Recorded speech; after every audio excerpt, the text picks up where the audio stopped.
So hey guys, welcome on my YouTube channel waves of homeopathy. So guys, आज मैं आपके साथ एक homeopathic medicine benzoicum acidum discuss करने वाली हूँ। ये एक ऐसी होम्योपैथिक मेडिसिन है जो कि है एसिड ग्रुप से। एसिड ग्रुप मतलब कि बहुत सारे ग्रुप्स होते हैं होम्योपैथी मेडिसिन में हम पढ़ते हैं, जैसे कि कार्बन ग्रुप होता है, नेट्रम ग्रुप होता है, वैसे ही एक एसिड ग्रुप भी होता है। और एसिड ग्रुप की बहुत सारी और होम्योपैथिक मेडिसिन है, जैसे कि acetic acid and nitric acid. So आज हम डिस्कस करेंगे benzoicum acidum. Okay, so let's start with the constitution. और मैंने इसको कैंट से भी पढ़ा हुआ है, तो मैं उसके भी कुछ जो भी मुझे इंटरेस्टिंग से सिम्टम लगे वो मैं आपके साथ डिस्कस करूंगी, तो आप एटलीस्ट इस मेडिसिन का एक बेसिक समझ सको। उसके बाद पढ़ना तो आपको खुद से ही है ना। सो एक इंटरेस्ट लाने के लिए इस होम्योपैथिक मेडिसिन में मैं आपको पढ़ा रही हूँ, ठीक है। पहला है कॉन्स्टिट्यूशन। इन्होंने लिखा है that is a gouty rheumatic diathesis. तो पेशेंट की डायथेसिस कैसी है? Gouty and rheumatic.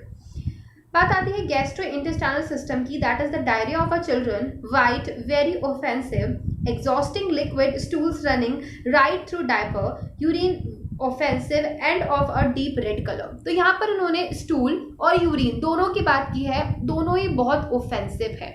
अगर आप एसिड की बात करो, जैसे कि अगर आप बेंजिक एसिड को अगर सूंघोगे तो एक कैसी होती है, बहुत पंजेंट सी स्मेल, बहुत ज़्यादा तेज इंटेंसिफाई स्मेल आती है। वैसे ही स्मेल हमें बेंजोइक एसिडम में देखने को मिलती है।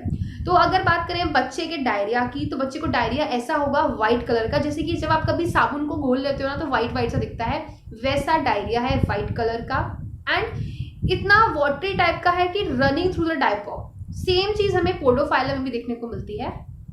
एंड जो स्टूल है वो बहुत ही ऑफेंसिव है, और साथ ही साथ जो यूरिन है इट्स ऑल्सो ऑफेंसिव, ठीक है। एंड उसमें लिखा हुआ है urine offensive and of a deep red colour. तो डीप रेड कलर क्यों है? Due to the uric acid. क्योंकि कैसी इसकी डायथेसिस है? Gouty and rheumatic. गाउट में क्या होता है, यूरिक एसिड क्रिस्टल्स जो है वो इकट्ठे हो जाते हैं, जिसकी वजह से गाउट हो जाता है। तो क्या होता है कि अगर यूरिन, मतलब ऐसा कैंट में दिया हुआ है कि अगर पेशेंट कोपियस यूरिन पास कर रहा है तो उसको एमोलिएशन मिलता है उसके जो जोड़ों में दर्द हो रहा है उसमें। और अगर वो स्केंटी यूरिन पास कर रहा है, मतलब कि कम यूरिन पास कर रहा है, तो एग्रावेशन हो जाता है उसको, उसके सारे सिम्टम में, मतलब कि रिलीफ नहीं मिलता। तो इसका क्या मेथड है? इसमें मेन जो इसका बेसिक है ये है कि जब यूरिन करता है तो उसमें यूरिक क्रिस्टल जो है वो पास आउट हो जाते हैं, तो उसके जोड़ों में दर्द कम रहता है, उसके जो गाउटी प्रॉब्लम है वो कम हो जाती है। बट अगर यूरिन कम पास कर रहा है, दैट इज यूरिन स्केंटी है, तो प्रॉब्लम वैसे ही रहती है, ठीक है। तो एमोलिएशन नहीं मिलता है। सो ये ऐसा दिया हुआ है कैंट में, अगर आप चाहें तो आप एक बार देख सकते हैं। नेक्स्ट है urine dark brown and urens order highly intensified. तो ऐसी ऑर्डर है कि इतनी ज़्यादा हाईली इंटेंसिफाई है, आप ये नहीं कहोगे कि बहुत गंदी स्मेल है, बट यूरिन की स्मेल बहुत इंटेंसिफाई है। घर में, पूरे घर में आपको यूरिन की स्मेल, बच्चे के पास से यूरिन की स्मेल, जिस बेड पे अगर बच्चे ने यूरिन की है तो वहां पर भी वैसी स्मेल। जब आप उस रूम में एंटर करोगे देन यू फील कि कुछ यूरिन की स्मेल आ रही है, ठीक है। तो कुछ इस तरीके के सिम्टम हमें बेंजोइक एसिड में देखने को मिलते हैं। जैसा कि नाइट्रिक एसिड है। नाइट्रिक एसिड की जो यूरिन है वो भी बहुत इंपॉर्टेंट है। मैं डिस्कस करती हूँ यहाँ पर। देखो, नाइट्रिक एसिड की urine scanty, dark brown, strong smelling like horse urine, cold when it passes, turbid looks like remains. छोड़ो इतना, ठीक है। बस मेन चीज हमें क्या पढ़नी थी, दैट इज यूरिन कैसी है, यूरिन की स्मेल कैसी है, जैसे कि हॉर्स की यूरिन होती है, ठीक है। सो अभी आपने देखा कि दोनों एसिड में, नाइट्रिक एसिड में भी यूरिन की बहुत स्मेल है, इंटेंसिफाई है, वैसे ही सेम किसमें है, बेंजोइक एसिड में है। ओके,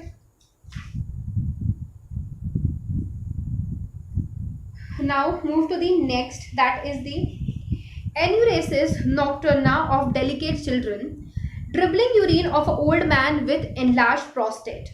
तो जब लोग बूढ़े हो जाते हैं तो उनका जो प्रोस्टेट है मेल में वो इनलार्ज हो जाता है, जिसकी वजह से यूरिन जो है वो बूंद बूंद कर आती है, जिसे कहते हैं ड्रिबलिंग ऑफ यूरिन।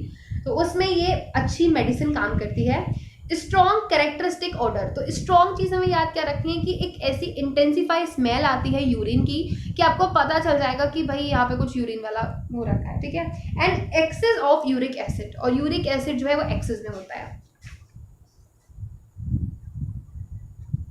नाउ अगर हम बात करें about the cough, so cough with expect green mucus, जिसे हम कंपेयर कर सकते हैं विद द नेक्ट्रम सल्फ, क्योंकि वहाँ पर भी हमें ग्रीन चीज़ें देखने को मिलती है, जैसे ग्रीन एक्सपेक्टोरेशन होता है, एक्सट्रीम वियरीनेस एंड लेसिट्यूड।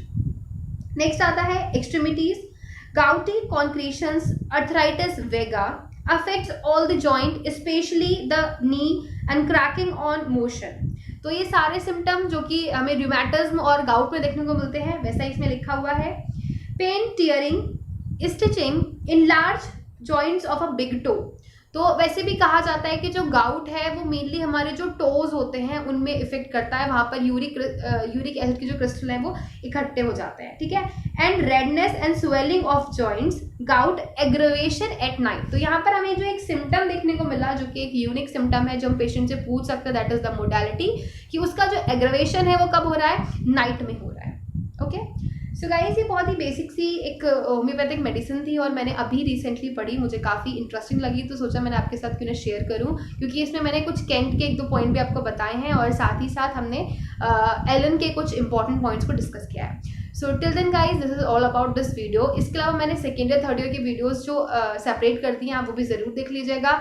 एंड मुझे कमेंट सेक्शन में ज़रूर बताइए कि आपको मेरा बेस्ट वीडियो कौन सा लगा था। लाइक मैंने एक नाइट्रिक एसिड का वीडियो बनाया है, वो वाला, या फिर अभी मैंने जो मेडिसिन के नाम होते हैं उसके हिसाब से सिम्टम्स याद करवाने की कोशिश की थी, वो वाला, या फिर जो मैं खबरी ऐप पर ऑडियोज बनाकर आपके साथ शेयर करती हूँ, that is a story form में सिम्टम याद करवाती हूँ, वो वाला, या फिर जो मैं आपको बुक से ही पूरा पढ़ा देती थी बुक दिखाकर, वो वाला, या फिर जैसे मैं अभी एक्सप्लेन कर रही थी आपको बेंजोइक एसिड, वैसा वाला।